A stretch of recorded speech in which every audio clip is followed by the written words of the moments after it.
भारतवर्ष दुनिया के ऐतिहासिक राष्ट्रों में से एक है। इसका विस्तृत इतिहास बेहद रोमांचकारी और अपने अंदर कई रहस्यों को समेटे हुए है। पूरब से लेकर पश्चिम तक और उत्तर से लेकर दक्षिण तक फैली भारत की सीमाओं के अंदर कई ऐसे राज हैं जो आज भी सुलझने का इंतजार कर रहे हैं। ऐसे ही कुछ राज छिपे हैं हिमालय की विशाल श्रृंखलाओं और गुफाओं में। इन गुफाओं में जितनी खोज की जाती है उतने ही राज सामने आते जाते हैं। हिमालय अपने सीने में अनेक रहस्यों को छिपाए हुए है। जानकार इस बात की पुष्टि करते हैं कि प्राचीन काल से ही यहाँ जिज्ञासुओं और पर्यटकों का आना जाना लगा रहता था। हिमालय की बर्फीली पहाड़ियों के बीच बसा रूपकुंड भी ऐसे ही रहस्यों को समेटे हुए हैं जिन्हें सुलझा पाना शायद किसी के लिए भी सरल नहीं है। अभी तक बहुत से वैज्ञानिकों द्वारा रूपकुंड के रहस्यों को भेदने के दावे तो बहुत हुए हैं, लेकिन कोई भी अभी तक वहां रखे नरकंकालों के रहस्य से पर्दा नहीं उठा पाया है। दुर्गम होने के कारण वर्षों तक अज्ञात रहे इस कुंड में 500 से अधिक नरकंकाल बिखरे पड़े हैं। लेकिन बर्फीली झील के पास इतने सारे कंकाल किसके हैं, यह कोई नहीं समझ पा रहा है।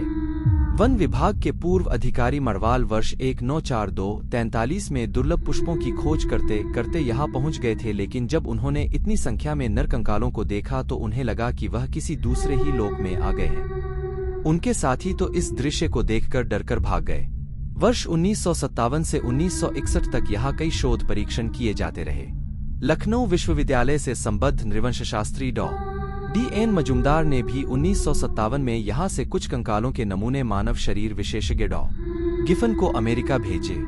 रेडियो कार्बन विधि से परीक्षण करने पर डॉ. गिफन को ज्ञात हुआ कि यह कंकाल लगभग 400 से 600 वर्ष पुराने हैं। इन कंकालों के पीछे की हकीकत तो कोई नहीं जानता, लेकिन इनसे संबंधित एक पौराणिक मान्यता जरूर लोगों को चौंका रही है।